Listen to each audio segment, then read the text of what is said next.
Hello friends, പുതിയൊരു വീഡിയോയിലേക്ക് സ്വാഗതം. ഇന്ന് നമുക്ക് SCRT 10ാം സ്റ്റാൻഡേർഡിലെ സാമൂഹ്യശാസ്ത്രം 8ാം അധ്യായം പഠിക്കാം. കേരളം ആധുനികതയിലേക്ക്. അപ്പോൾ നമ്മുടെ ടെലഗ്രാം ചാനലിൻ്റെ ലിങ്ക് ഡിസ്ക്രിപ്ഷനിൽ കൊടുത്തിട്ടുണ്ട്. വീഡിയോയിലേക്ക് പോകാം. 15ാം നൂറ്റാണ്ടിൻ്റെ അവസാന കാലത്താണ് യൂറോപ്യർ വ്യാപാരത്തിനായി കേരള തീരത്തെത്തുന്നത്. കേരളവുമായി വ്യാപാരത്തിൽ ഏർപ്പെട്ടിരുന്നവരിൽ പ്രധാനികൾ അറബികളും ചൈനക്കാരുമായിരുന്നു. അവരുടെ വ്യാപാര കുത്തക അവസാനിപ്പിക്കുക എന്നതായിരുന്നു പോർച്ചുഗീസുകാരുടെ ലക്ഷ്യം. കോഴിക്കോട്ടെ ഭരണാധികാരിയായ സാമൂതിരിയോട് അറബി കച്ചവടക്കാരെ പുറത്താക്കണമെന്ന് പോർച്ചുഗീസുകാർ ആവശ്യപ്പെട്ടു. എന്നാൽ ഈ ആവശ്യം അംഗീകരിക്കാൻ സാമൂതിരി തയ്യാറാകാതിരുന്നത് പോർച്ചുഗീസുകാരെ കുപിതരാക്കി.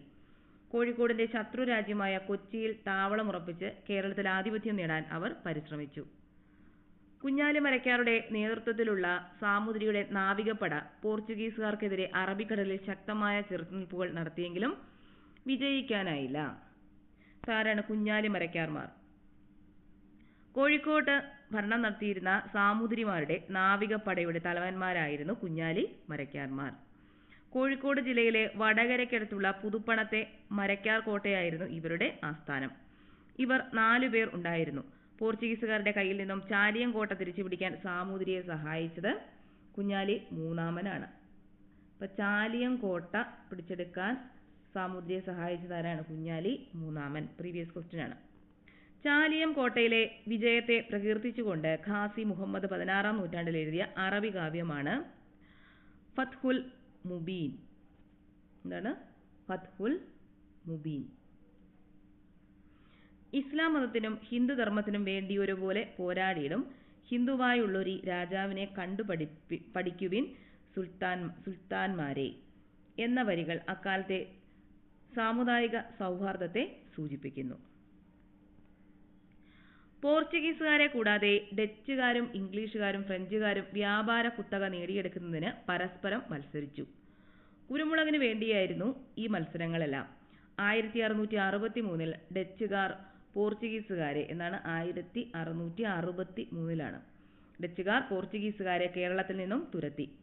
എന്നാൽ ബ്രിട്ടീഷുകാരുടെ സഹായത്തോടെ തിരുവിതാംകൂറിലെ ഭരണാധികാരിയായ മാർത്താണ്ഡവർമ്മ 1741 കുളച്ചൽ യുദ്ധത്തിൽ ഡച്ചുകാരെ പരാജയപ്പെടുത്തിയതോടെ അവർക്ക് കേരളം വിട്ടുപോകേണ്ടി വന്നു. 1741 കുളച്ചൽ യുദ്ധം. ഇംഗ്ലീഷുകാരും ഫ്രഞ്ചുകാരും തമ്മിൽ നടന്ന കർണാട്ടിക് യുദ്ധങ്ങളിൽ ബ്രിട്ടീഷുകാർ വിജയിച്ചതോടെ ദക്ഷിണേന്ത്യയിലെ വ്യാപാര കുത്തക ബ്രിട്ടീഷുകാരുടെ കയ്യിലായി. അപ്പോൾ കർണാട്ടിക് യുദ്ധങ്ങൾ ആരൊക്കെ തമ്മിലാണ്? ഇംഗ്ലീഷുകാരും ഫ്രഞ്ചുകാരും. അപ്പോൾ ഇതിനകത്ത് ഒരുപാട് ക്വസ്റ്റ്യൻസ് ചോദിച്ചിട്ടുള്ള ഒരു ഭാഗമാണ്. എല്ലാം നല്ലോണം പഠിച്ചു വെക്കുക. അപ്പോൾ കുളച്ചൽ യുദ്ധം 1741. കർണാട്ടിക് യുദ്ധങ്ങൾ ആരൊക്കെ തമ്മിലാണ്? ഇംഗ്ലീഷുകാരും ഫ്രഞ്ചുകാരും തമ്മിലാണ്. കുളച്ചൽ യുദ്ധം ഡച്ചുകാരെ സംബന്ധിച്ചിടത്തോളം അത്യന്തം വിനാശകരമായിരുന്നു. പ്ലാസി യുദ്ധത്തെ പോലെ ഇതും ഒരു മഹായുദ്ധമൊന്നുമായിരുന്നില്ല. പക്ഷേ കേരളം അഥവാ മലബാർ പിടിച്ചെടുക്കാമെന്ന ഡച്ചുകാരുടെ മോഹം ഇതോടെ അസ്തമിച്ചു. ഡച്ചുകാരുടെ ആയുധബലത്തിനേറ്റ ആദ്യത്തെ ശക്തിയേറിയ പ്രഹരമായിരുന്നു കുളച്ചൽ യുദ്ധം. അതിന്റെ ആഘാതത്തിൽ നിന്നും മുക്തി നേടാൻ പിന്നീട് ഒരിക്കലും അവർക്ക് കഴിഞ്ഞില്ല. ഇത് തന്നെയാണ് ഈ യുദ്ധം കൊണ്ടുണ്ടായ ധാർമ്മിക നേട്ടവും. ഇംഗ്ലീഷ് ഈസ്റ്റ് ഇന്ത്യ കമ്പനി കേരളത്തിലേക്ക്. ഇംഗ്ലീഷ് ഈസ്റ്റ് ഇന്ത്യ കമ്പനിയുടെ പ്രതിനിധിയായി 1615 കേരളത്തിലെത്തി. 1615 കേരളത്തിലെത്തിയ ബ്രിട്ടീഷുകാർ സാമൂതിരിയെ സന്ദർശിക്കുകയും വ്യാപാര ഉടമ്പടിയിൽ ഒപ്പുവെക്കുകയും ചെയ്തു. പിന്നീട് വിഴിഞ്ഞത്തും തലശ്ശേരിയിലും 5 തെങ്ങിലും പാണ്ടികശാലകൾ അതായത് സംഭരണ കേന്ദ്രങ്ങൾ ആരംഭിക്കാനുള്ള അനുമതി കമ്പനി കരസ്ഥമാക്കി. അപ്പോൾ എവിടെയൊക്കെയാണ്? വിഴിഞ്ഞത്തും തലശ്ശേരിയിലും 5 തെങ്ങിലുമാണ് പാണ്ടികശാലകൾ ആരംഭിക്കാനുള്ള അനുമതി കരസ്ഥമാക്കിയത്. തുടർന്ന് ആറ്റിങ്ങൽ അതായത് തിരുവനന്തപുരം ആറ്റിങ്ങൽ റാണിയിൽ നിന്നും 5 തെങ്ങിൽ കോട്ട പണിയാനുള്ള അനുവാദം നേടിയെടുത്തു. പിൽക്കാലത്ത് പടിഞ്ഞാറൻ തീരത്തെ ബ്രിട്ടീഷുകാരുടെ ഏറ്റവും പ്രധാന സൈനിക കേന്ദ്രമായി 5 തെങ്ങ് മാറി. 5 തെങ്ങിനെ ബ്രിട്ടീഷ് സൈനിക കേന്ദ്രമാക്കിയതിൽ നാട്ടുകാർക്ക് ശക്തമായ പ്രതിഷേധമുണ്ടായിരുന്നു. 1721 1721 ആറ്റിങ്ങൽ റാണിക്ക് സമ്മാനവുമായി പോകുകയായിരുന്ന 150ഓളം പേരുള്ള ഇംഗ്ലീഷ് സംഘത്തെ ആറ്റിങ്ങൽ നാട്ടുകാർ വധിച്ചു. ഇത് ആറ്റിങ്ങൽ കലാപം എന്നറിയപ്പെടുന്നു. എന്നാണ് ആറ്റിങ്ങൽ കലാപം? 1721 ആറ്റിങ്ങൽ കലാപം. ബ്രിട്ടീഷുകാർക്കെതിരെ കേരളത്തിൽ നടന്ന ആദ്യത്തെ സംഘടിത കലാപമായാണ് ആറ്റിങ്ങൽ കലാപത്തെ കണക്കാക്കുന്നത്. മൈസൂരിലെ ഭരണാധികാരികളും ബ്രിട്ടീഷുകാരും തമ്മിൽ 1792 ഒപ്പിട്ട ശ്രീരംഗപട്ടണ സന്ധി പ്രകാരം എന്നാണ് 1792 ശ്രീരംഗപട്ടണ സന്ധി മലബാർ ബ്രിട്ടീഷുകാർക്ക് ലഭിച്ചു. 1792 കൊച്ചി രാജാവ് ബ്രിട്ടീഷ് മേൽക്കോയ്മ അംഗീകരിച്ച് കപ്പം കൊടുക്കാൻ നിർബന്ധിതനായി. 1795 ഉടമ്പടി പ്രകാരം തിരുവിതാംകൂറും ബ്രിട്ടീഷ് മേൽക്കോയ്മ അംഗീകരിച്ചു. പകരമായി ശത്രുക്കളിൽ നിന്നും സംരക്ഷണം അവർക്ക് ബ്രിട്ടീഷുകാർ വാഗ്ദാനം ചെയ്തു.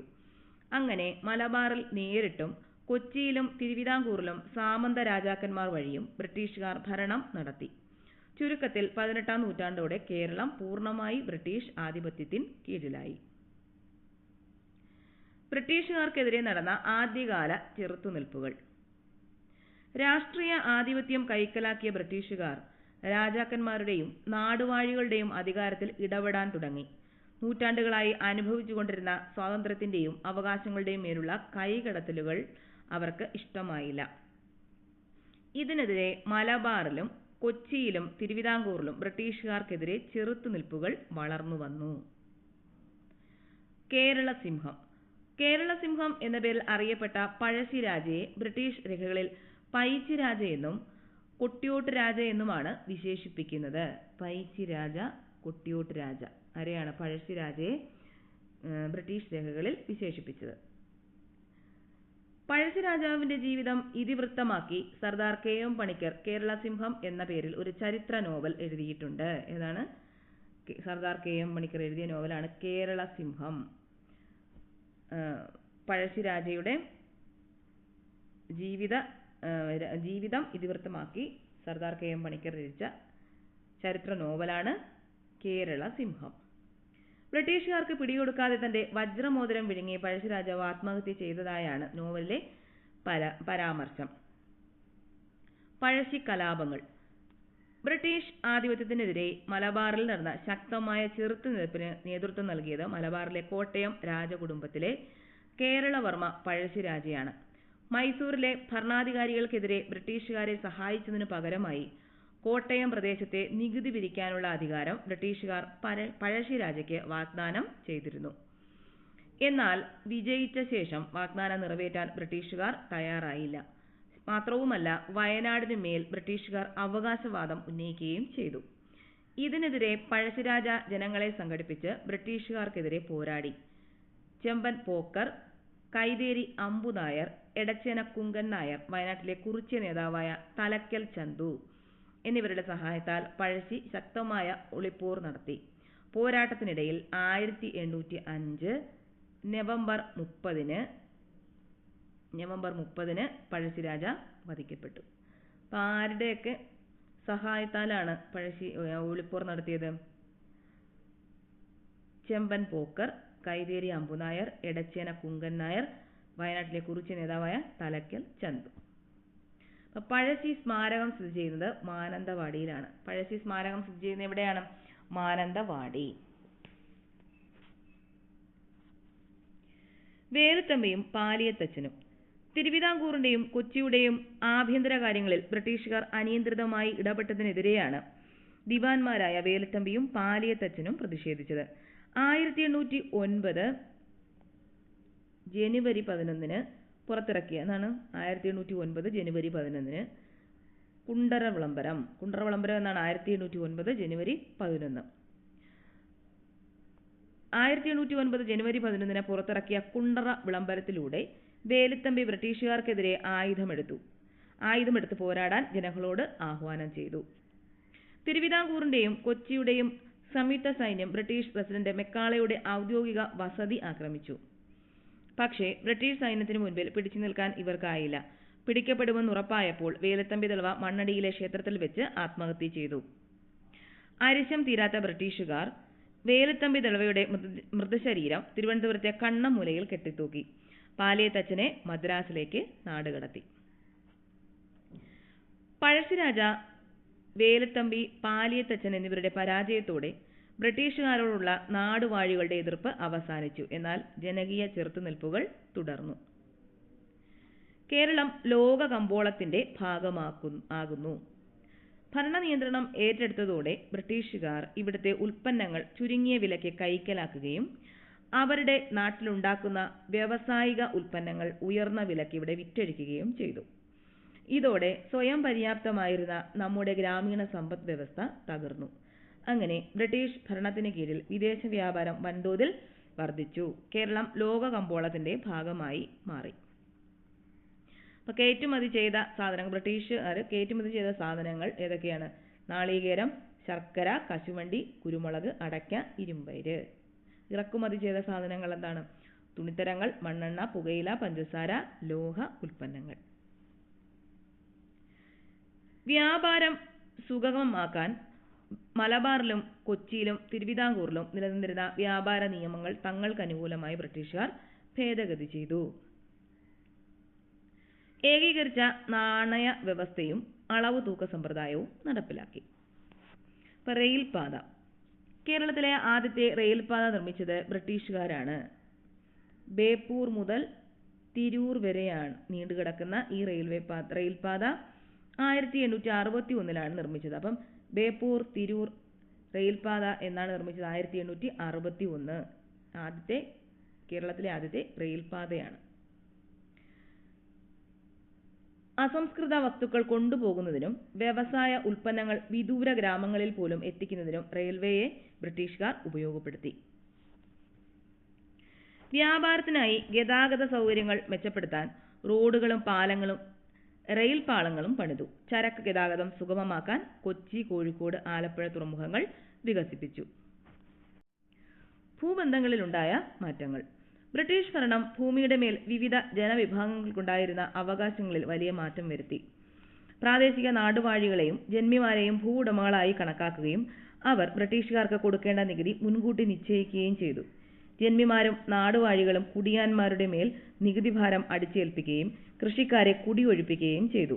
ഇതോടെ മലബാറിലെ കൃഷിക്കാരുടെ ജീവിതം കൂടുതൽ പരിതാപകരമായി. മാപ്പിള കലാപങ്ങളെക്കുറിച്ച് അന്വേഷിക്കാൻ നിയമിച്ച ലോഗൻ കമ്മീഷന്റെ ശുപാർശയുടെ അടിസ്ഥാനത്തിൽ 1929 മലബാർ കുടിയായ്മ നിയമം നടപ്പാക്കിയതോടെ കർഷകർക്ക് ഭൂമിയുടെ മേൽ നാമമാത്രമായെങ്കിലും അവകാശം ലഭിച്ചു. ലോഗൻ കമ്മീഷൻ മാപ്പിള കലാപങ്ങളെക്കുറിച്ച് അന്വേഷിക്കാൻ നിയമിച്ച കമ്മീഷനാണ് ലോഗൻ കമ്മീഷൻ. 1929 മലബാർ കുടിയായ്മ നിയമം നടപ്പാക്കിയത്. തിരുവിതാംകൂറിൽ മാർത്താണ്ഡവർമ്മയുടെ കാലം മുതൽ തന്നെ ഭൂ ഉടമ ബന്ധങ്ങളിൽ മാറ്റം വരുത്തിയിരുന്നു. മാടമ്പിമാരുടെ ഭൂമിയെല്ലാം പണ്ടാരം വക, അതായത് സർക്കാർ വക ഭൂമിയായി മാറി. ഈ പണ്ടാരം വക ഭൂമിയിലെ കുടിയാന്മാർക്ക് അവർ കൃഷി ചെയ്യുന്ന ഭൂമി സ്വന്തമായി നൽകിക്കൊണ്ടുള്ള സുപ്രധാന വിളംബരം 1865 തിരുവിതാംകൂർ സർക്കാർ പുറപ്പെടുവിച്ചു. 1865 ഇത് പണ്ടാരപ്പാട്ട വിളംബരം എന്ന് അറിയപ്പെടുന്നു. അപ്പോൾ പണ്ടാരപ്പാട്ട വിളംബരം എന്നാണ് 1865 പണ്ടാരപ്പാട്ട വിളംബരം. 1896 പാസാക്കിയ ജന്മി കുടിയാൻ നിയമം പ്രകാരം തിരുവിതാംകൂറിൽ കുടിയാന് ഭൂമിയുടെ മേൽ ഉടമാവകാശം ലഭിച്ചു. 1896 ജന്മി കുടിയാൻ നിയമം പാസാക്കിയത്. അങ്ങനെ ഭൂരിഭാഗം കുടിയാന്മാരും തിരുവിതാംകൂറിൽ നാമമാത്രമായ ഭൂ ഉടമകളായി മാറി. ഇതിനു പകരമായി അവർ സർക്കാരിലേക്ക് വലിയ നികുതി അടയ്ക്കേണ്ടിയിരുന്നു. ചുരുക്കത്തിൽ തിരുവിതാംകൂറിലെ കർഷകരും നികുതിഭാരം കൊണ്ട് പൊറുതിമുട്ടി. 1914 കൊച്ചിയിൽ കുടിയായ്മ നിയമം നിലവിൽ വന്നത്. എന്നാണ് 1914 കൊച്ചിയിൽ കുടിയായ്മ നിയമം നിലവിൽ വന്നത് 1914.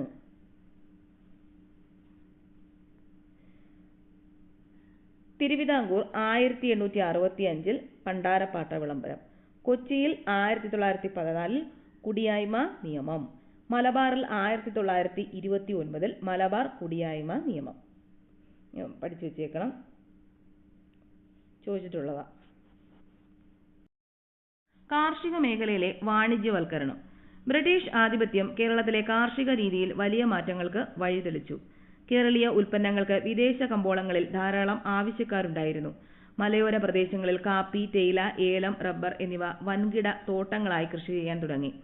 മറ്റ് വിളകൾ കൃഷി ചെയ്തതോടെ നെല്ലിന്റെ ഉൽപ്പാദനം കുറയുകയും പല പ്രദേശങ്ങളിലും ഭക്ഷ്യക്ഷാമം പടർന്നു പിടിക്കുകയും ചെയ്തു.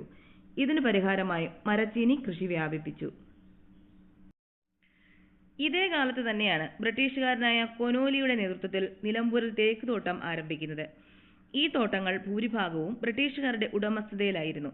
വനഭൂമി വൻതോതിൽ ബ്രിട്ടീഷുകാർക്ക് പതിച്ചു നൽകുകയും തോട്ടങ്ങളിലേക്ക് ഗതാഗത സൗകര്യം ഏർപ്പെടുത്തിയും തിരുവിതാംകൂറിലെയും കൊച്ചിയിലെയും ഭരണാധികാരികൾ തോട്ടകൃഷി പ്രോത്സാഹിപ്പിച്ചു. അങ്ങനെ കേരളം വാണിജ്യ വിളകൾ കൃഷി ചെയ്യുന്ന പ്രദേശമായി മാറി. Conolly plot. വ്യാപാര ആവശ്യത്തിനുള്ള കപ്പലുകൾ നിർമ്മിക്കുന്നതിന് വൻതോതിൽ തേക്കുമരങ്ങൾ ബ്രിട്ടീഷ് ഈസ്റ്റ് ഇന്ത്യ കമ്പനിക്ക് ആവശ്യമായി വന്നു. തേക്കിന് പറ്റിയ മലബാറിലെ വളക്കൂറുള്ള മണ്ണിൽ തേക്കുമരങ്ങൾ വെച്ചുപിടിപ്പിക്കാൻ കളക്ടറായ ഹെൻറി വാലന്റൈൻ കൊനോലിയെ കമ്പനി ചുമതലപ്പെടുത്തി. നിലമ്പൂർ മേഖലയിലെ 1500 ഏക്കറിലും കൊനോലി തേക്ക് വെച്ചുപിടിപ്പിച്ചു. ഇത് പിന്നീട് കൊനോലി പ്ലോട്ട് എന്നറിയപ്പെട്ടു. തോട്ട വ്യവസായത്തിന്റെയും പരമ്പരാഗത വ്യവസായത്തിന്റെയും വളർച്ച. തോട്ടവിളകൾ സംസ്കരിക്കുന്നതിനും കയറ്റി അയക്കുന്നതിനുമായി ബ്രിട്ടീഷുകാർ കേരളത്തിൽ ഫാക്ടറികൾ ആരംഭിച്ചു. തേയില, കാപ്പി, റബ്ബർ എന്നിവ തോട്ടമേഖലകളിൽ വളർന്നുവന്ന വ്യവസായങ്ങളാണ്. ഇതോടൊപ്പം നാളികേരം, കയർ, കശുവണ്ടി, കൈത്തറി, ബീഡി തുടങ്ങിയവയുമായി ബന്ധപ്പെട്ട പരമ്പരാഗത വ്യവസായങ്ങളും ശക്തിയാർജിച്ചു. എണ്ണയാട്ടു മില്ലുകൾ കേരളത്തിൽ വ്യാപകമായി. ആലപ്പുഴയായിരുന്നു വെളിച്ചെണ്ണ വ്യവസായത്തിന്റെ കേന്ദ്രം. അപ്പം വെളിച്ചെണ്ണ വ്യവസായത്തിന്റെ കേന്ദ്രം ഏതാണ്? ആലപ്പുഴയായിരുന്നു വെളിച്ചെണ്ണ വ്യവസായത്തിന്റെ കേന്ദ്രം. 1859 ആദ്യത്തെ കയർ ഫാക്ടറി ആലപ്പുഴയിൽ സ്ഥാപിതമായി. 1859 കശുവണ്ടി ഫാക്ടറികൾ കൊല്ലം കേന്ദ്രമായി വളർന്നു വന്നു.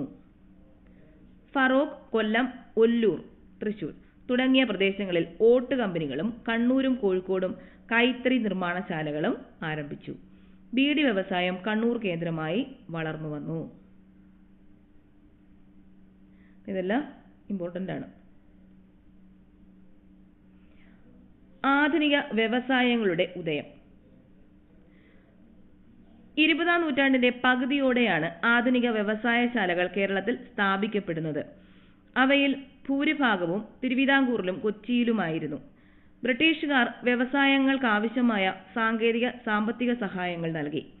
പള്ളിവാസൽ വൈദ്യുത നിലയം സ്ഥാപിക്കപ്പെട്ടത് ആധുനിക വ്യവസായങ്ങളുടെ വളർച്ച ത്വരിതപ്പെടുത്തി. അക്കാലത്ത് സ്ഥാപിക്കപ്പെട്ട മറ്റ് വ്യവസായശാലകളാണ് ചുവടെ തന്നിട്ടുള്ളത്. പുനലൂർ പേപ്പർ മിൽ കൊല്ലത്താണ്. കളമശ്ശേരിയിലെ FACT Ernakulam. Kundara ceramics Kollam. Rubber works Thiruvananthapuram. Tata oil mills Kochi. Alagappa തുണിമിൽ കൊച്ചി. മൂലധനം സ്വരൂപിക്കുന്നതിനുള്ള പണമിടപാട് സ്ഥാപനങ്ങളായി ബാങ്കുകൾ ഇക്കാലത്ത് കേരളത്തിൽ വളർന്നു വന്നു. ആദ്യമായി രൂപം കൊണ്ട സ്വകാര്യ ബാങ്ക് നെടുങ്ങാടി ബാങ്ക് ആയിരുന്നു. ഒരുപാട് വട്ടം ചോദിച്ചിട്ടുള്ള ക്വസ്റ്റ്യനാണ്. കേരളത്തിൽ ആദ്യമായി രൂപം കൊണ്ട സ്വകാര്യ ബാങ്ക് നെടുങ്ങാടി ബാങ്ക്. തുടർന്ന് imperial bank, Indian national bank, chartered bank എന്നിവ നിലവിൽ വന്നു. സാംസ്കാരിക മേഖലയിലെ ബ്രിട്ടീഷ് സ്വാധീനം. യൂറോപ്യന്മാരുടെ വരവോടെയാണ് കേരളത്തിൽ അച്ചടി ആരംഭിച്ചത്. മലയാളത്തിൽ വ്യാകരണ ഗ്രന്ഥങ്ങളും നിഘണ്ടുവും തയ്യാറാക്കുന്നതിൽ കൂടുതൽ താല്പര്യം പ്രകടിപ്പിച്ചിരുന്നത് ജസ്യൂട്ട് മിഷണറിമാരാണ്. ഡോക്ടർ ആഞ്ചലോസ് ഫ്രാൻസിസ് ആണ് മലയാളത്തിലെ ആദ്യത്തെ വ്യാകരണ ഗ്രന്ഥം തയ്യാറാക്കിയത്. മലയാളത്തിലെ ആദ്യത്തെ വ്യാകരണ ഗ്രന്ഥം തയ്യാറാക്കിയത് ആര് എന്ന ക്വസ്റ്റ്യൻ ചോദിച്ചാൽ ആരാണ്? Doctor Angelos Francis. ആരാണ്? Doctor Angelos Francis. മലയാള ഭാഷയിലെ ആദ്യ നിഘണ്ടു രൂപപ്പെടുത്തിയത് അർണോസ് പാതിരിയാണ്. മലയാള ഭാഷയിലെ ആദ്യ നിഘണ്ടു രൂപപ്പെടുത്തിയത് ആരാണ്? അർണോസ് പാതിരി. മലയാള ഭാഷയിൽ അച്ചടിച്ച ആദ്യത്തെ സമ്പൂർണ്ണ ഗ്രന്ഥമാണ് സംക്ഷേപ വേദാർത്ഥം. മലയാള ഭാഷയിൽ അച്ചടിച്ച ആദ്യത്തെ ഗ്രന്ഥം സംക്ഷേപ വേദാർത്ഥം. മിഷണറിയായ ബെഞ്ചമിൻ ബെയ്ലി ഇംഗ്ലീഷ് മലയാളം നിഘണ്ടു Benjamin Bailey. Doctor Hermann Gundert Malayalam English നിഘണ്ടുവും പ്രസിദ്ധപ്പെടുത്തി. ഡോക്ടർ ഹെർമൻ ഗുണ്ടർട്ട് തലശ്ശേരിയിൽ നിന്നും പ്രസിദ്ധപ്പെടുത്തിയ രാജ്യസമാചാരം, പശ്ചിമോദയം എന്നിവ മലയാളത്തിലെ ആദ്യത്തെ പത്രങ്ങളാണ്. രാജ്യസമാചാരവും പശ്ചിമോദയവും ഒക്കെ പ്രസിദ്ധപ്പെടുത്തിയത് ആരാണ്? ഡോക്ടർ ഹെർമൻ ഗുണ്ടർട്ടാണ്. തലശ്ശേരിയിൽ നിന്നാണ് പ്രസിദ്ധപ്പെടുത്തിയത്. മിഷണറി സംഘം പ്രവർത്തന മേഖല. ലണ്ടൻ മിഷൻ സൊസൈറ്റി LMS തിരുവിതാംകൂറാണ് പ്രവർത്തന മേഖല. Church mission society CMS Kochi തിരുവിതാംകൂറാണ് പ്രവർത്തന മേഖല. ബാസൽ ഇവാഞ്ചലിക്കൽ മിഷൻ BEM മലബാറാണ് പ്രവർത്തന മേഖല. ജാതിഭേദമന്യേ എല്ലാവർക്കും വിദ്യാഭ്യാസം എന്ന ആശയത്തിന് കേരളത്തിൽ തുടക്കം കുറിക്കുന്നത് മിഷണറിമാരുടെ വിദ്യാഭ്യാസ പ്രവർത്തനങ്ങളിലൂടെയാണ്. വിദ്യാഭ്യാസ സ്ഥാപനങ്ങൾ ആരംഭിക്കാൻ തിരുവിതാംകൂറിലെയും കൊച്ചിയിലെയും ഭരണാധികാരികൾ മിഷണറി സംഘങ്ങൾക്ക് ഭൂമി ദാനമായി നൽകി. തിരുവിതാംകൂറിലെയും കൊച്ചിയിലെയും നാട്ടുരാജാക്കന്മാരും വിദ്യാഭ്യാസ രംഗത്ത് ഇടപെടുകയും സ്കൂളുകളും കോളേജുകളും സ്ഥാപിക്കുകയും ചെയ്തു. തിരുവിതാംകൂറിലെ ഭരണാധികാരിയായിരുന്ന ഗൗരി പാർവതി ഭായി 1817 പ്രൈമറി വിദ്യാഭ്യാസം സൗജന്യമാക്കിക്കൊണ്ട് പുറപ്പെടുവിച്ച വിളംബരം ശ്രദ്ധേയമാണ്. ഇതും ഒരുപാട് വട്ടം ചോദിച്ചിട്ടുള്ളതാണ്. തിരുവിതാംകൂറിലെ ഭരണാധികാരിയായിരുന്ന ഗൗരി പാർവതി ഭായിയാണ് 1817 പ്രൈമറി വിദ്യാഭ്യാസം സൗജന്യമാക്കിക്കൊണ്ട് വിളംബരം പുറപ്പെടുവിച്ചത്. ബ്രിട്ടീഷുകാരുടെ വരവിന് മുൻപ് കേരളത്തിലെ ശിക്ഷാവിധികൾ എങ്ങനെയായിരുന്നു? കുറ്റാരോപിതന്റെ ജാതിയെ അടിസ്ഥാനമാക്കിയാണ് വിചാരണയും ശിക്ഷയും നടപ്പാക്കിയിരുന്നത്. ഈ നീതിന്യായ വ്യവസ്ഥയെ ബ്രിട്ടീഷുകാർ പരിഷ്കരിച്ചു. കുറ്റവാളിയുടെ വാദം കേട്ട ശേഷം കുറ്റത്തിന്റെ സ്വഭാവം അനുസരിച്ച് ഏകീകൃതമായ ശിക്ഷാവിധികൾ നടപ്പിലാക്കാൻ തുടങ്ങി. ഇതോടെ ജാതിക്കതീതമായി നിയമത്തിനു മുൻപിൽ എല്ലാവരും തുല്യരായി. കേസുകളുടെ വിചാരണയ്ക്കായി വിവിധ സ്ഥലങ്ങളിൽ കോടതികൾ സ്ഥാപിച്ചു. ബ്രിട്ടീഷ് ഭരണത്തോടെ കേരളത്തിലെ പരമ്പരാഗത ആയുർവേദ ചികിത്സാ രീതിയേക്കാൾ ആധുനിക വൈദ്യശാസ്ത്രത്തിന് പ്രാധാന്യം ലഭിച്ചു. വസൂരി തടയാനുള്ള കുത്തിവയ്പ് ആദ്യമായി നടത്തിയത് മലബാറിലാണ്. എവിടെയാണ്? മലബാറിലാണ്.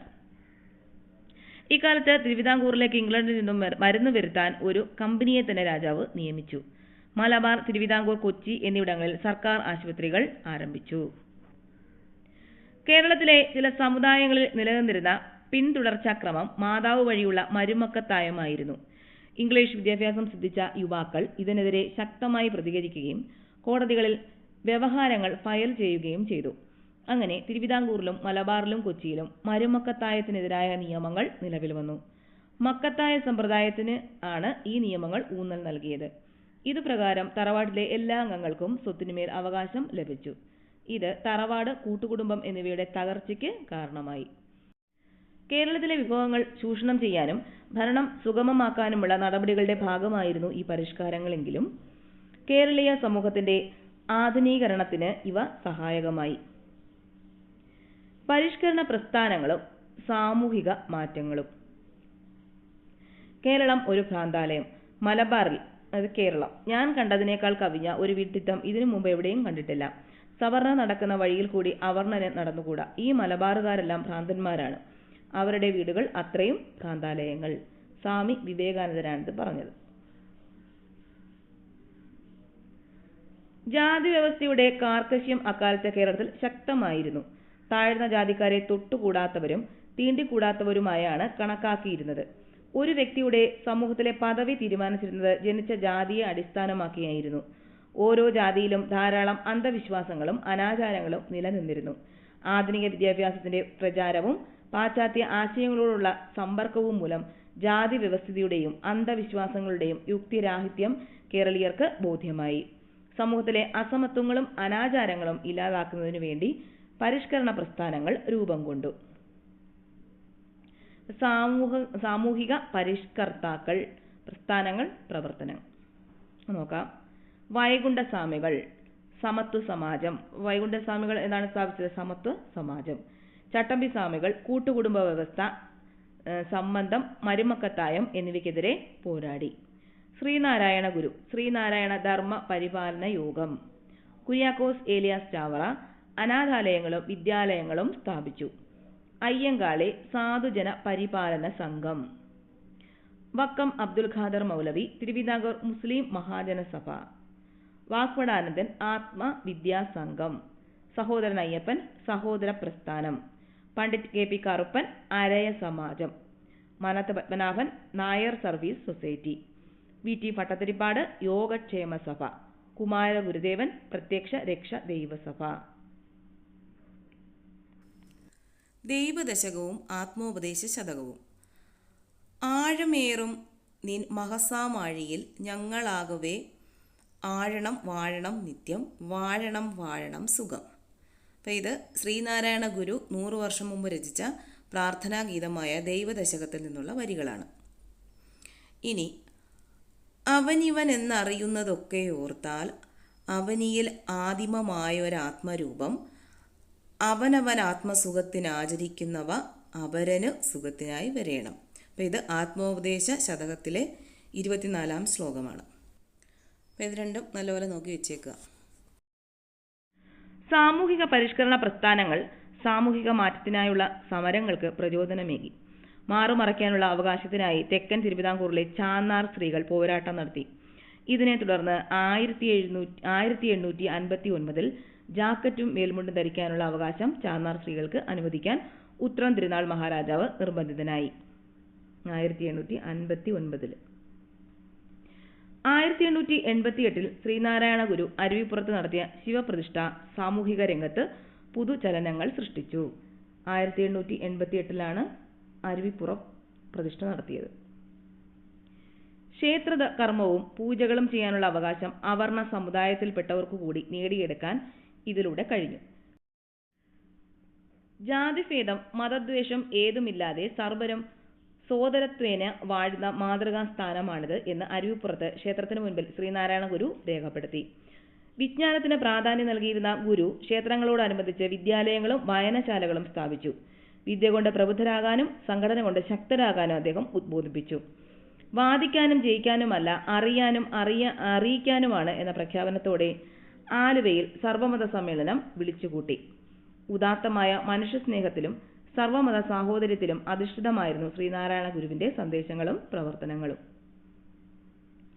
സഞ്ചാര സ്വാതന്ത്ര്യത്തിനായി കേരളത്തിൽ നടന്ന പ്രക്ഷോഭങ്ങളിൽ പ്രധാനപ്പെട്ടതാണ് വൈക്കം സത്യാഗ്രഹം. 1924 വൈക്കം സത്യാഗ്രഹം. ടി.കെ. മാധവന്റെ നേതൃത്വത്തിൽ നടന്ന ഈ സമരത്തോട് അനുഭാവം പ്രകടിപ്പിച്ച് മനത്ത് പത്മനാഭന്റെ നേതൃത്വത്തിൽ സവർണ ജാഥ സംഘടിപ്പിച്ചു. ആരാണ്? ടി.കെ. മാധവന്റെ നേതൃത്വത്തിലാണ് വൈക്കം സത്യാഗ്രഹം നടന്നത്. ഈ സമരങ്ങളെ തുടർന്നാണ് വൈക്കം ക്ഷേത്രത്തിന് ചുറ്റുമുള്ള പൊതുനിരത്തിലൂടെ യാത്ര ചെയ്യാൻ അവർണ ജാതിക്കാർക്ക് അനുവാദം ലഭിച്ചത്.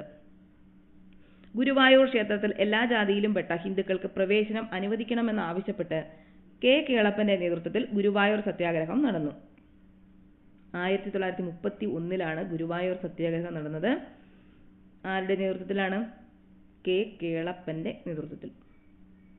എ. കെ. ഗോപാലനായിരുന്നു സമരത്തിന്റെ വോളണ്ടിയർ ക്യാപ്റ്റൻ. ഇത് ഒരുപാട് വട്ടം ചോദിച്ചിട്ടുള്ളതാണ്. ഗുരുവായൂർ സത്യാഗ്രഹത്തിന്റെ വോളണ്ടിയർ ക്യാപ്റ്റൻ ആരായിരുന്നു? എ. കെ. ഗോപാലൻ. ഈ സത്യാഗ്രഹത്തിൽ പി. കൃഷ്ണപിള്ളയ്ക്ക് ക്രൂരമായ മർദ്ദനമേറ്റു. ഈ ജനകീയ സമരങ്ങളുടെ എല്ലാം ഫലമായാണ് 1936 നവംബർ 12 തിരുവിതാംകൂറിൽ ക്ഷേത്രപ്രവേശന വിളംബരം പുറപ്പെടുവിച്ചത്. എന്നാണ് 1936 നവംബർ 12. തുടർന്ന് മദുരാശി ക്ഷേത്രപ്രവേശന വിളംബരപ്രകാരം മലബാറിലും കൊച്ചി രാജാവിന്റെ വിളംബരപ്രകാരം കൊച്ചിയിലും എല്ലാ വിഭാഗക്കാർക്കും ആരാധനാ സ്വാതന്ത്ര്യം ലഭിച്ചു. ദേശീയ പ്രസ്ഥാനം കേരളത്തിൽ ഭരണപരമായി ഏകീകരിക്കപ്പെടാതിരുന്നതിനാൽ കേരളത്തിലെ ദേശീയ പ്രസ്ഥാനത്തിന് ഒരു ഏകീകൃത രൂപം കൈവന്നിരുന്നില്ല. മലബാറിൽ ബ്രിട്ടീഷുകാർ നേരിട്ട് ഭരണം നടത്തിയപ്പോൾ കൊച്ചിയിലും തിരുവിതാംകൂറിലും റെസിഡന്റുമാരിലൂടെ പരോക്ഷമായാണ് ഭരണം നടത്തിയിരുന്നത്. അതിനാൽ മലബാറിലെ പോലെ രാഷ്ട്രീയ സമരങ്ങൾ കൊച്ചിയിലും തിരുവിതാംകൂറിലും ശക്തമായിരുന്നില്ല. മലബാർ. ഒന്നാം ലോക യുദ്ധ കാലഘട്ടത്തിലാണ് മലബാർ പ്രദേശത്ത് രാഷ്ട്രീയ പ്രവർത്തനങ്ങൾ സജീവമായത്. മലബാർ ജില്ലാ കോൺഗ്രസിന്റെ പ്രഥമ സമ്മേളനം 1916 ആനി ബസന്റിന്റെ അധ്യക്ഷതയിൽ പാലക്കാട്ട് വെച്ച് നടന്നു. എന്നാ നടന്നത്? 1916 ആനി ബസന്റിന്റെ അധ്യക്ഷതയിൽ പാലക്കാട്ട് വെച്ചാണ് നടന്നത്. K. P. Kesavamenon, K. P. Raman Menon, Muhammad Abdurahiman Sahib, K. Madhavan Nair, E. Moidu Maulavi, M. P. Narayana Menon എന്നിവരായിരുന്നു അക്കാലത്ത് കോൺഗ്രസ് പ്രവർത്തനങ്ങൾക്ക് മലബാറിൽ നേതൃത്വം നൽകിയത്. അപ്പോൾ കോൺഗ്രസ് പ്രവർത്തനങ്ങൾക്ക് മലബാറിൽ നേതൃത്വം നൽകിയത് ആരൊക്കെയായിരുന്നു? K. P. Kesavamenon, K. P. Raman Menon, Muhammad Abdurahiman Sahib, K Madhavan Nair, E Moidu Maulavi, M P Narayana Menon തുടങ്ങിയവർ. 1920 മഞ്ചേരിയിൽ നടന്ന അവസാനത്തെ മലബാർ രാഷ്ട്രീയ സമ്മേളനത്തിൽ ഭരണപരിഷ്കരണം, കുടിയാൻ പ്രശ്നം, ഖിലാഫത്ത് തുടങ്ങിയ വിഷയങ്ങൾ ചർച്ച ചെയ്തു. അപ്പോൾ അവസാനത്തെ മലബാർ രാഷ്ട്രീയ സമ്മേളനം നടന്നതെന്നാണ് 1920 മഞ്ചേരിയിൽ വെച്ചാണ്. 1920 ഗാന്ധിജിയും ഷൗക്കത്ത് അലിയും കോഴിക്കോട്ടെത്തി ഖിലാഫത്ത് പ്രസ്ഥാനത്തിന് പിന്തുണ പ്രഖ്യാപിച്ചു. കട്ടിലശ്ശേരി മുഹമ്മദ് മൗലവി പ്രസിഡന്റായും മുഹമ്മദ് അബ്ദുറഹിമാൻ സാഹിബ് സെക്രട്ടറിയായും ഖിലാഫത്ത് കമ്മിറ്റി രൂപീകരിച്ചു. ഖിലാഫത്ത് പ്രസ്ഥാനം മലബാറിൽ ശക്തിപ്പെട്ടു. അതേ തുടർന്ന് മലബാറിൽ പലയിടത്തും ബ്രിട്ടീഷുകാരുമായി നേരിട്ടുള്ള ഏറ്റുമുട്ടലുകൾ ഉണ്ടായി. ഏറനാട്, വള്ളുവനാട്, പൊന്നാനി താലൂക്കുകളിലായി മലബാറിലെ കർഷകരായ മാപ്പിളമാർ ശക്തമായ പോരാട്ടങ്ങൾക്ക് നേതൃത്വം നൽകി. ഈ സമരങ്ങളെ പൊതുവെ മലബാർ കലാപം എന്നാണ് വിശേഷിപ്പിക്കുന്നത്. അപ്പോൾ എന്നാണ് മലബാർ കലാപം? 1921 മലബാർ കലാപം. 1930 നിയമലംഘന പ്രസ്ഥാനം മലബാറിൽ ശക്തമായി. എന്നാണ് 1930 നിയമലംഘന പ്രസ്ഥാനം മലബാറിൽ ശക്തമാകാൻ തുടങ്ങി.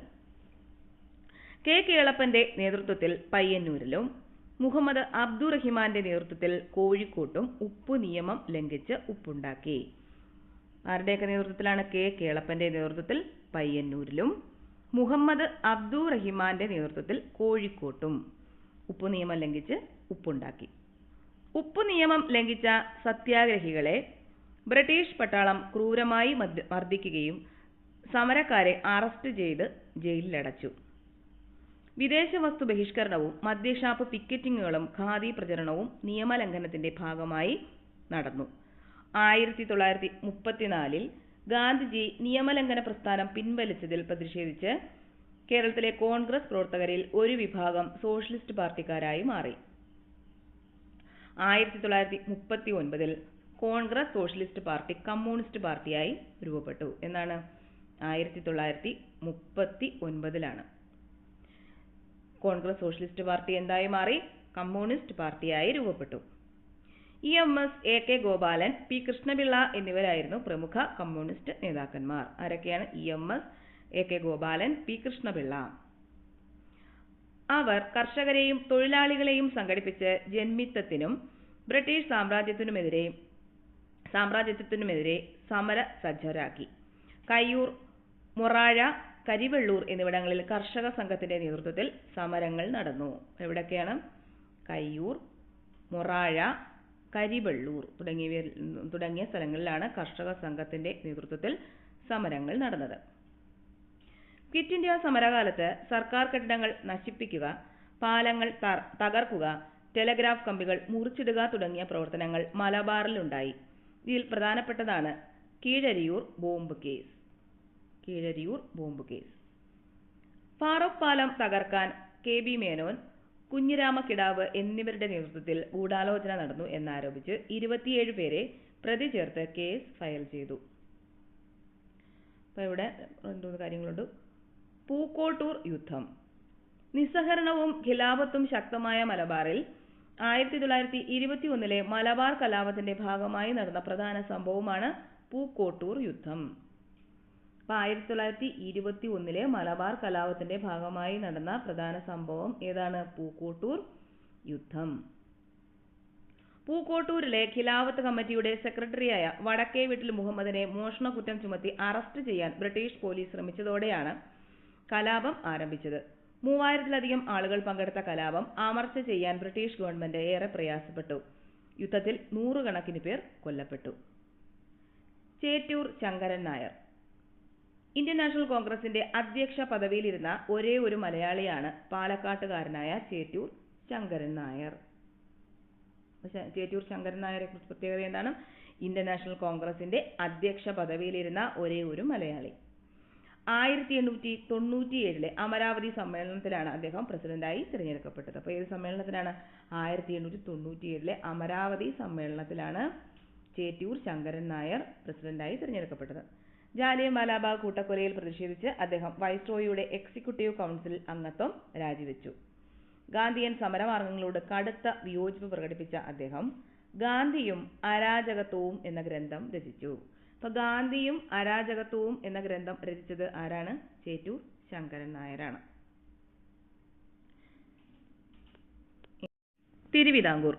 തിരുവിതാംകൂറിൽ രാഷ്ട്രീയ പ്രക്ഷോഭത്തിന്റെ ആരംഭം കുറിക്കുന്നത് 1891 മലയാളി മെമ്മോറിയലോട് കൂടിയാണ്. എന്നാണ് മലയാളി മെമ്മോറിയൽ? 1891 1891 മലയാളി മെമ്മോറിയൽ.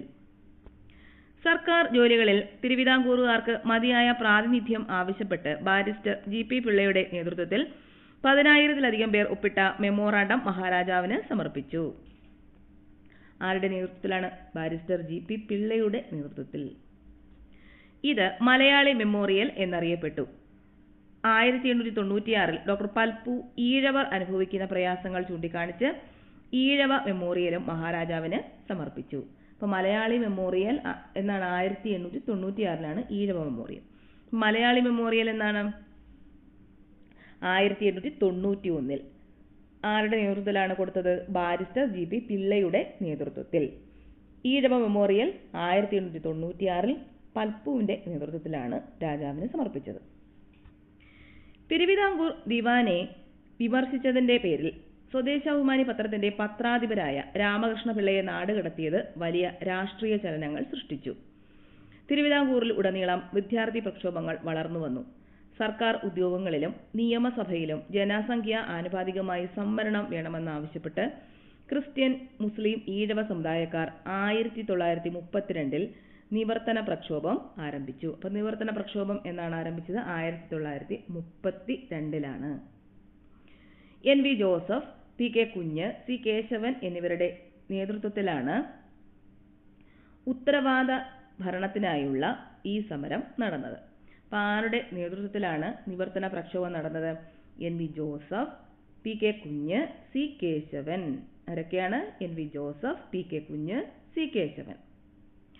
1938 പട്ടം താണുപിള്ള പ്രസിഡന്റായി തിരുവിതാംകൂർ സ്റ്റേറ്റ് കോൺഗ്രസ് രൂപം കൊണ്ടതോടെ തിരുവിതാംകൂറിൽ രാഷ്ട്രീയ പ്രവർത്തനങ്ങൾ സജീവമാകാൻ തുടങ്ങി. എന്നാണ് 1938 ആര് പ്രസിഡന്റായി? പട്ടം താണുപിള്ള പ്രസിഡന്റായി തിരുവിതാംകൂർ സ്റ്റേറ്റ് കോൺഗ്രസ് രൂപം കൊണ്ടു. ദിവാൻ സർ C.P. രാമസ്വാമി അയ്യരുടെ ഭരണ പരിഷ്കാരങ്ങൾക്കെതിരെ 1946 നടന്ന പുന്നപ്ര വയലാർ സമരത്തോടെ തൊഴിലാളികളും രാഷ്ട്രീയ രംഗത്തേക്ക് വന്നു. അപ്പോൾ പുന്നപ്ര വയലാർ സമരം നടന്നത് എന്നാണ്? 1946 പുന്നപ്ര വയലാർ സമരം നടന്നത്. പുന്നപ്ര വയലാർ തിരുവിതാംകൂർ പൗര സ്വാതന്ത്ര്യം കൈവരിക്കുന്നതിനുള്ള സമരം തുടങ്ങിയിട്ട് കാലം കുറയായി. പുന്നപ്രയിലും വയലാറിലും തൊഴിലാളികൾ നടത്തിയ സമരം പൗര സ്വാതന്ത്ര്യത്തിനും ജനകീയ ഭരണത്തിനും വേണ്ടിയുള്ളതായിരുന്നു. 1938 കടയ്ക്കലും പാങ്ങോടും ആലപ്പുഴയിലും കൊല്ലത്തും നടന്ന സമരങ്ങൾ സ്വാതന്ത്ര്യ സമരത്തെ സഹായിച്ചതുപോലെ പുന്നപ്രയിലെയും വയലാറിലെയും കൂട്ടക്കൊലകളും സ്വാതന്ത്ര്യത്തിന്റെ വേഗം കൂട്ടുകയാണ് ചെയ്തത്. C. കേശവനാണ് പറഞ്ഞത്. C. കേശവന്റെ പ്രസംഗങ്ങൾ എന്നതിന്റെ അവലംബമാണിത്. പുന്നപ്ര വയലാർ.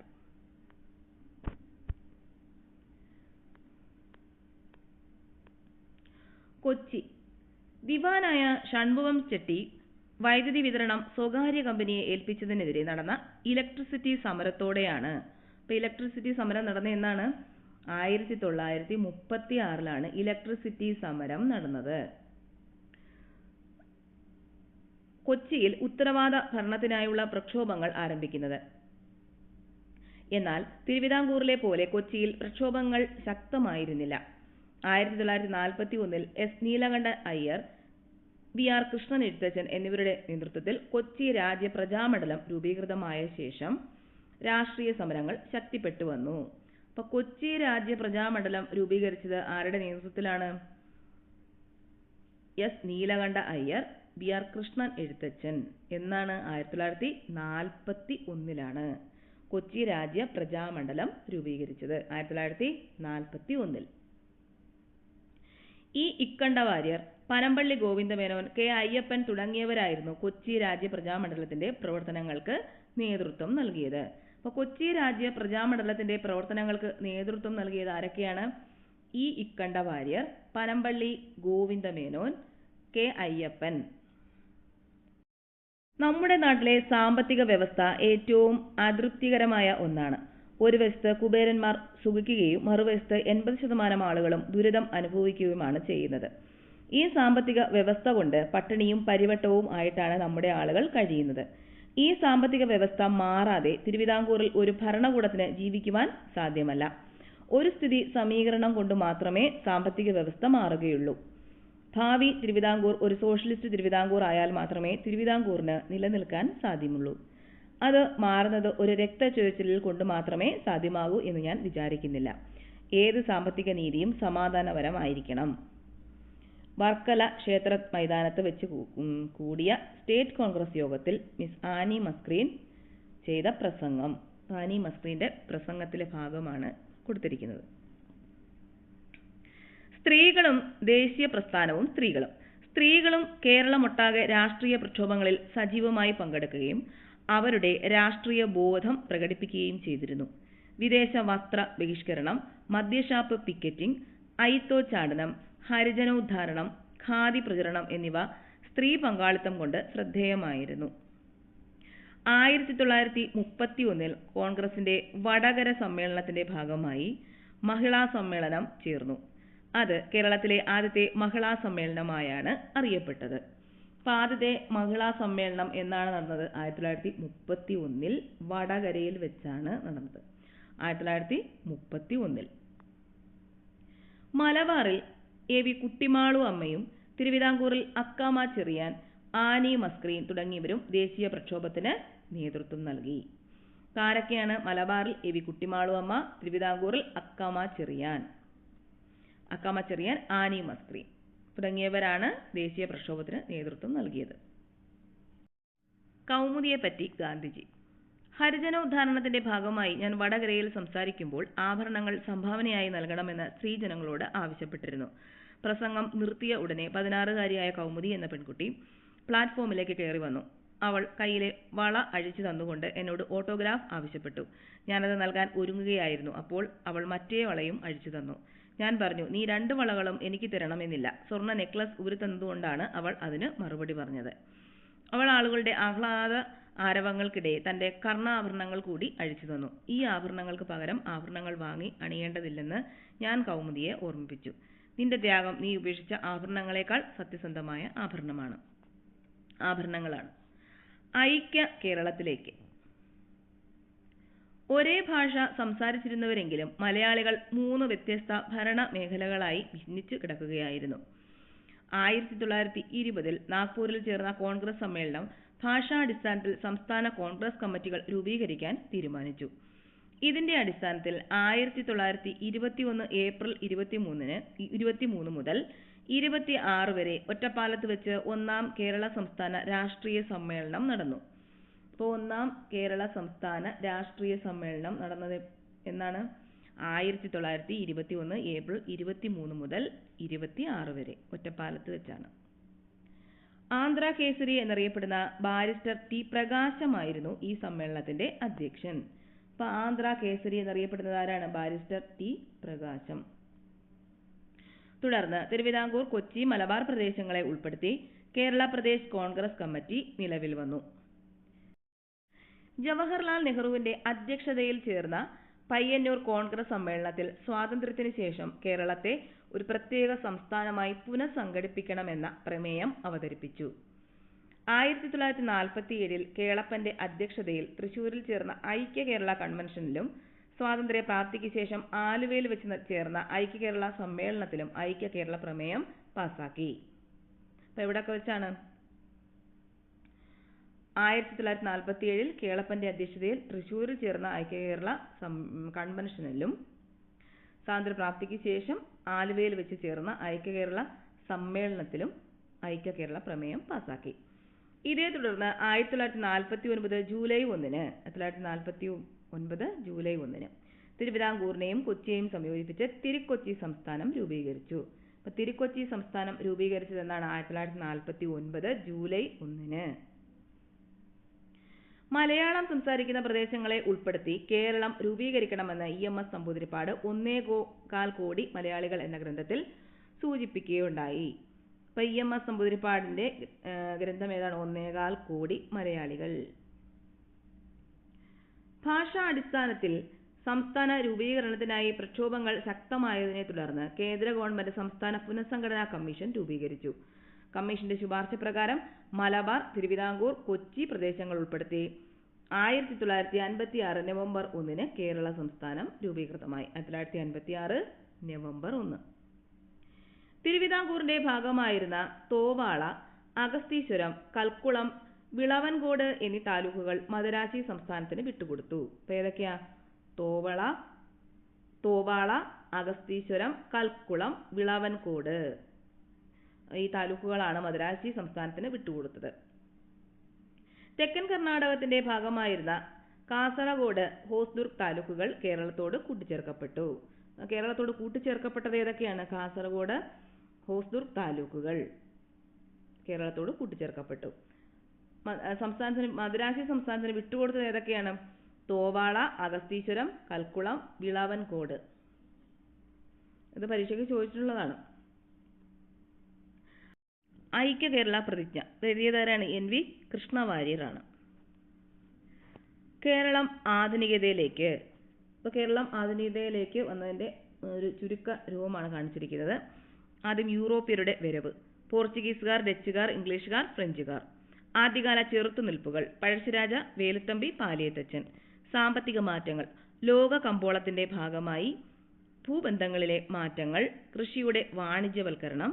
വ്യവസായങ്ങളുടെ വളർച്ച. സാംസ്കാരിക സാമൂഹിക രംഗങ്ങളിലെ മാറ്റങ്ങൾ. വിദ്യാഭ്യാസം, നിയമം, ആരോഗ്യം, സാമൂഹിക പരിഷ്കരണ പ്രസ്ഥാനങ്ങൾ. വൈക്കം സത്യാഗ്രഹം, ഗുരുവായൂർ സത്യാഗ്രഹം, ക്ഷേത്രപ്രവേശന വിളംബരം. ദേശീയ പ്രസ്ഥാനം. നിസ്സഹകരണ സമരം, നിയമലംഘന സമരം, ക്വിറ്റ് ഇന്ത്യ സമരം, ഐക്യ കേരളം. ഇത്രയേ ഉള്ളൂ ഈ ചാപ്റ്റർ. ഇതിനകത്തുനിന്ന് ഒരുപാട് ക്വസ്റ്റ്യൻസ് ചോദിച്ചിട്ടുള്ളതാണ്. നല്ലപോലെ കേട്ട് മനസ്സിലാക്കുക.